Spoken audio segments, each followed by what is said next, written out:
हमें काउंट का मेंशन दिखा रहता है और वहां पर कोई चिल्ला के कहता है तुम्हारी हिम्मत कैसे हुई, तुम्हें पता नहीं चलता चीजों को कैसे रखते हैं, इसलिए तुम इस घर में काम कर रही हो, तुम्हें तो इस तरह ट्रीट करना ही नहीं चाहिए। और तब वहां पर एक मेड बैठी थी जिसके मुंह पर उस लड़की ने थप्पड़ मारा था, सिसाइल ने।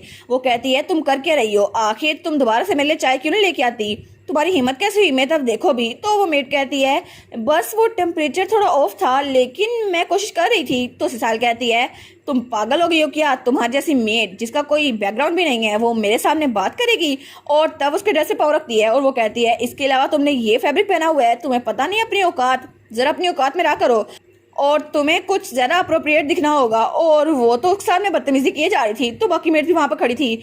तो तब उनमें से एक मेड कहती है मैंने एक बार ड्यू के घर में काम किया था और वहां पे डचिस आइड्रा, उनका बिल्कुल ऐसा टेम्पर था, उनकी पर्सनालिटी सेम टू सेम ऐसी थी और वो तो हर किसी को अपने से नीचे समझती थी और वो प्लेस क्लास और पठातिक जैसे अल्फाज इस्तेमाल करती रहती थी, ये सच है।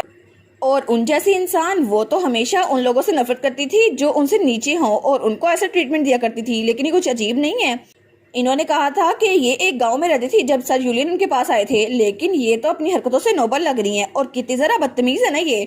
तो तभी वहां पर हमारी रोजी आती है, वो कहती है बस बहुत हो गया। तो वो मेड्स कहती हैं क्या मिस रोजी।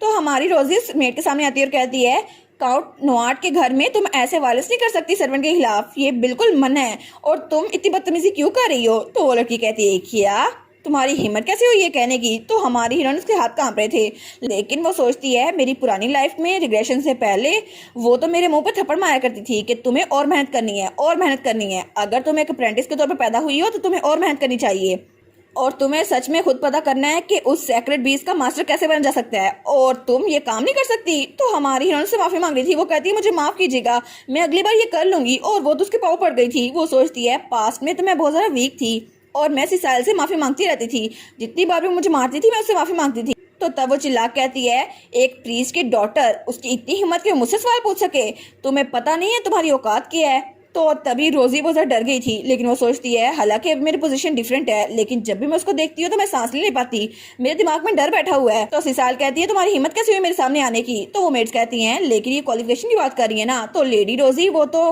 नोआट फैमिली की डायरेक्ट हीर है ना। तो तब रोजी वो सोचती है नहीं मैं ऐसे नहीं रह सकती अपने पास के शैडो के जरिए क्रश होते हुए।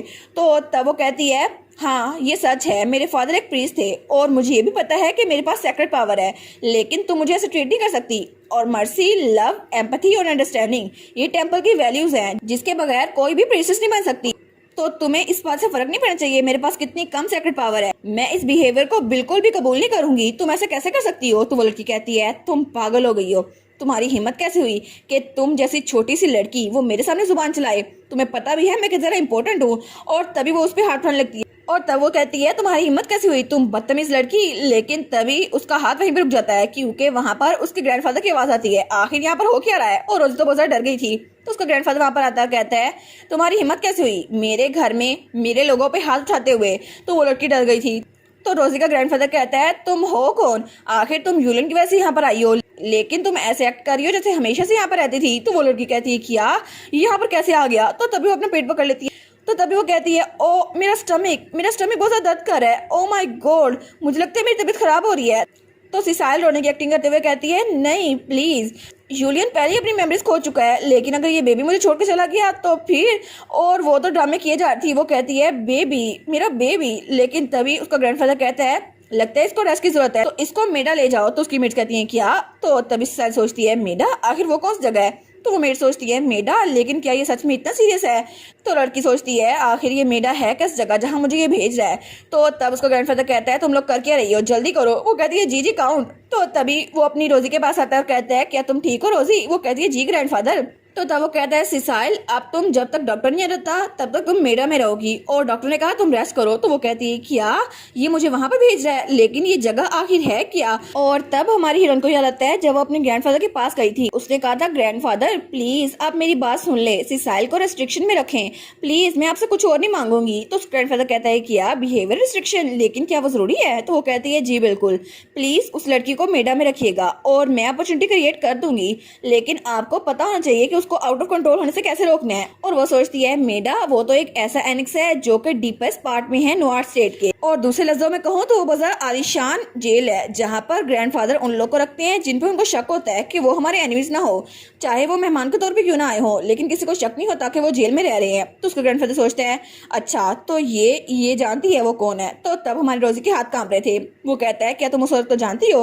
वो कहती है जी मैं उसको जानती हूँ लेकिन अभी मैं आपको बता नहीं सकती। तो उसका ग्रैंडफादर कहता है ठीक है, मुझे लगा ही था वो बहुत ज़्यादा सस्पिशियस है, लेकिन जैसे तुमने कहा मैं वैसा ही करूंगा। और उसके बाद वो सिसाइल वहां से जा रही थी और हमारी रोजी उसको देखती है। वो सोचती है मुझे पता है कि इसके पास बहुत ज़्यादा होली पावर है, लेकिन जैसे ये टेंपल में एंटर हुई थी ना हर कोई इसकी तारीफों के पुल बांध रहा था और टेंपल में हर किसी को उसकी होली पावर के हिसाब से रैंक मिलता है। और इसको मेरा ये कहना बहुत ज़रा बुरा लगा होगा जब मैंने इसको टेंपल के असूल बताए और मैंने कहा हम पीछे बैठ के देख नहीं सकती, लेकिन ऑफ कोर्स उसको टेंपल की वैल्यूज का सुनकर बहुत ज्यादा गुस्सा आया होगा, इसलिए तो उसने मुझ पर हाथ उठाने की कोशिश की थी। लेकिन पता नहीं वो यहाँ पर क्यों आई है, शायद वो कुछ बड़ा प्लॉट कर रही है। लेकिन सबसे पहले हमें उसे मेडा में लॉक करना होगा और फिर हम कोई क्लू ढूंढ सकते हैं। तभी वो ऊपर होती है। वो कहती है क्या मुझे कौन उठा रहा है। तो तभी वापस को ग्रैंडफादर को उठा लेता है। वो कहता है आप फिक्र ना करो रोजी मैं यहाँ पर हूँ। वो कहती है ग्रैंडपा। तो वो कहता है हाँ और चीजें थोड़ी एक्टिव हो गई थी तो मैं तुमसे पूछना भूल गया, लेकिन क्या तुम उस जाहिद को पसंद करती हो, लेकिन अगर तुम्हें अच्छा नहीं लग रहा तो हम एंगेजमेंट को कैंसिल कर देते हैं। वो कहती है नहीं बिल्कुल भी नहीं,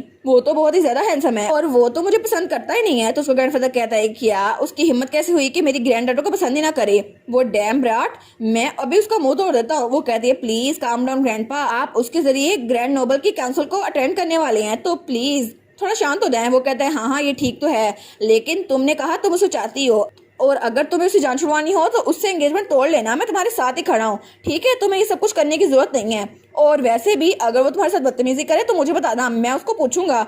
तो वो कहती है ठीक है ग्रैंडपा, लेकिन वो सोचती है कि ये नॉर्मल नहीं है कि उसका रिएक्शन भी कुछ ऐसा ही था। तो तब उसका ग्रैंडपा कहता है तुमने साफ साफ सुन लिया ना जो मेरी ग्रैंड डॉटर ने कहा है ना। तो हमारी रोजी कहती है क्या ये किससे बोल रहे हैं, और वहां पे जाहिद खड़ा था अपने गुल्फ के साथ। तो वो कहता है ठीक है अंदर आओ जो बात करनी है करो, लेकिन रोजी वो मेरे साथ ही रहेगी और तुम दोबारा उससे बदतमीजी करने की कोशिश न करना। तो हमारी उन कहती है क्या जाहिद यहाँ पर क्या कर रहा है। तो तब वो लोग अंदर आ गए थे। तो रोजी कहती है कि तुम ठीक हो, क्या वो कमिंग क्वेश्चन आ गया है और तुम यहाँ पर कब से खड़े हुए थे। तो वो कहता है जिस वक्त तुमने उसे कहा था रुक जाओ। तो वो कहती है क्या। तो वो कहता है हाँ बिल्कुल, तुमने कहा था काउंट नोआर्ट की फैमिली में ऐसा वायलेंस सर्वेंट के खिलाफ कबूल नहीं किया जाएगा।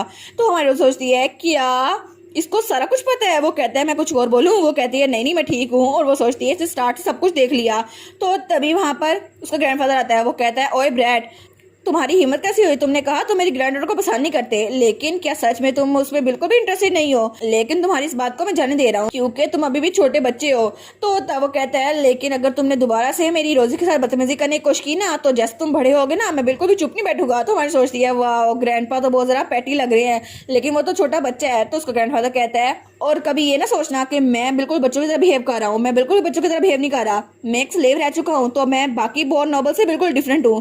तो वो कहता है एक्सक्यूज मी। तो तभी रोजी का ग्रैंडफादर अपने कान बंद कर लेता है। वो कहता है ब्ला ब्ला मैं सुन नहीं रहा, तुम मुझसे जो भी कहो मैं सुन नहीं रहा, चाहे कुछ भी हो, तुम ड्यूक हो या जो भी हो, मैं रोजी को तुम्हारे साथ नहीं भेजूंगा कभी भी नहीं, और दोबारा कभी भी रोज से शादी करने के बारे में सोचना ना, और ब्ला ब्ला ब्ला मैं तुम्हारी बातें सुनूंगा। और ये कह के वहां चला गया था। तो जाहिद वहीं पे खड़ा रह गया था। वो सोचता है क्या मुझे तो बात करने नहीं दी। तो तभी वहां पर हमारा स्कूलबा कहता है मैं मिस रोजी के क्वेश्चन का जवाब दे देता हूँ, वो कमिंग क्वेश्चन अभी तक पहुंचा नहीं है, लेकिन कल रात लॉर्ड जाहिद ने कहा कि वो आपसे मिलना चाहते हैं क्योंकि पहले वो तो बिल्कुल बीमार थे, लेकिन जैसे वो आपसे मिले उसके बाद तो कभी वो बीमार रहे ही नहीं। तो फिर वो कहते हैं ऑनेस्टली उन्होंने कहा वो मिस रोजी को बहुत ज्यादा मिस कर रहे हैं, इसलिए आधी रात को यहाँ पर आ गए, मुझे लगा था उनका दिमाग खराब हो गया है। तो जाहिद कहता है क्या।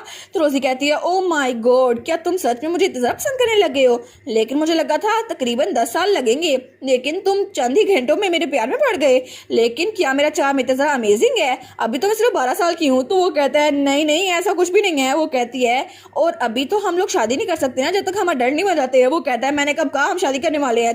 तो तब स्कूलबा कहता है जब आपने कहा था ना रुक जाओ, उसके बाद से लॉर्ड जाहिद वहां से हटा ही नहीं, उन्होंने आपकी सारी बात सुनी, और जब वो लड़की आप पे हाथ उठाने वाली थी तो तब वो आपकी तरफ बढ़ रहे थे ताकि आपको बचा सके, लेकिन आपके ग्रैंडपा ने उनको रोक दिया, और मुझे लगता है कि वो फर्स्ट साइड में आपके प्यार में पड़ गए हैं, लेकिन अगर ऐसा नहीं है तो कल की एंगेजमेंट डिक्लेरेशन की वजह से वो आपके प्यार में पड़ चुके हैं। तो जाहिद कहता है किया। तो तभी रोजी कहती है जाहिद सच्ची तुम मुझे इतना पसंद करने लगे हो। तो वो कहता है नहीं मैं तुम्हारे प्यार व्यार में नहीं पड़ा। तो स्कूलबा कहता है अच्छा तो ऐसा है फिर मुझे करेक्ट करने दे।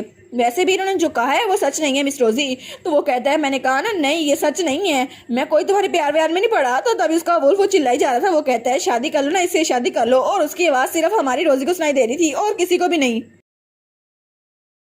और इसी के साथ ये वाला पार्ट यहीं पर ख़त्म। तो आप लोग बताइएगा आप लोग को ये पार्ट कैसा लगा, और वीडियो को लाइक और चैनल को सब्सक्राइब लाजमी कीजिएगा। बाकी वीडियोस का लिंक भी स्क्रीन पर नज़र आ रहा होगा, तो काइंडली उनको भी चेकआउट कर ले। और thank you so much for watching my videos. Stay safe, bye bye.